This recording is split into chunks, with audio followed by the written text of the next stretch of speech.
شرمنده‌مه که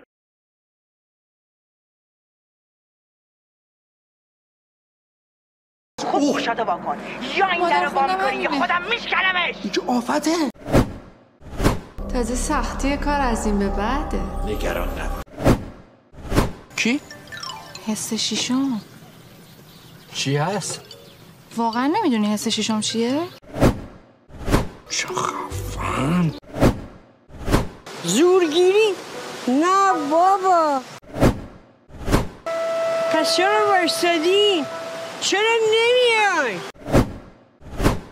دیوونه خودتی. بس خجالت بکش. به خاطر ورود شما به شهر جشن بزرگی برپا میشه. همه منتظر شما. مجبوریم دیگه. بریم.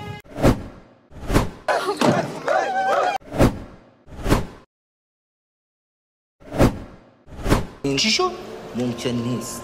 به من تو گفت کود؟ کردن که درود بر نکته بینی شما. درود بر خودتون و جد آبادتون. چه هی؟ خب چی؟ جمع کن بینم شما. حواست پرت نشه. حواستو جمع کن. به من میگه داداش. آقا فرق منو با داداشت نمیفهمی. کله پدر تو اون فرنگی ها. منم 100 بار به تو گفتم بیجا کردی. پاشو بریم. پسری بیشور.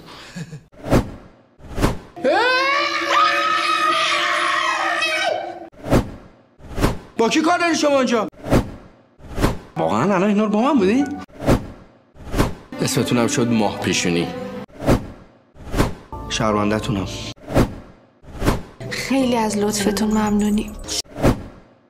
چش خانم ماه پیشونی. عین مهر کشتارگاه میمونه که میزنن رو گوشت سلاخی. شما همینجوریش خوشگل خدادادی هستی. واقعا؟ معلومه. مرغ زیرک گر به دام افتد تحمل بایدش. یه وقت رود زیاد نشم. بگو بقیه‌اش شد دلم آب شد. خیلی خوب دیگه. واکن. سوسماس.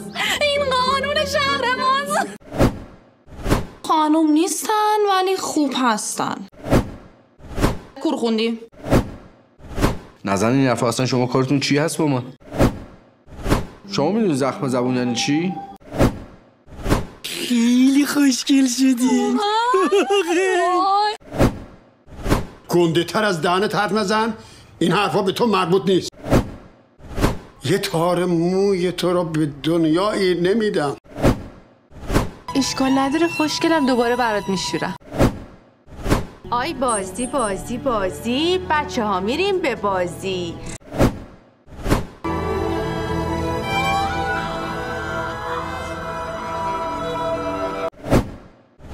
هم که گفتم من قربونت برم. حتما نظرش عوض شده. اینقدر دیگه با من کله نزن. بیا بریم. هیچ وقت از این خیر سریت خوشم نمی اومد که مرغای آسمون به حالتون گریه کنن. خدا شانس بده. اگه این شانس ارزونی خودت. ای قربون جلال و جبروتت برم مادر. خوبه. تو این دور و زمونه پول خوشبختی نمیاره. اصل اخلاق مرده که باید خانواده مدار باشه. اومد. به به عروس خانم تشریف آوردن. جون دلم عزیزم. نه عزیزم، سرزمین افسانه ها وجود داره. دیو مهربون لوکیشنش تو گوشی پدرت فرستاده. چرا زانوی غم بغل کردی؟ والله قربونتون برم. دختر چش سفید. یعنی چی؟ یعنی چه کسی فکر نمی‌کنه؟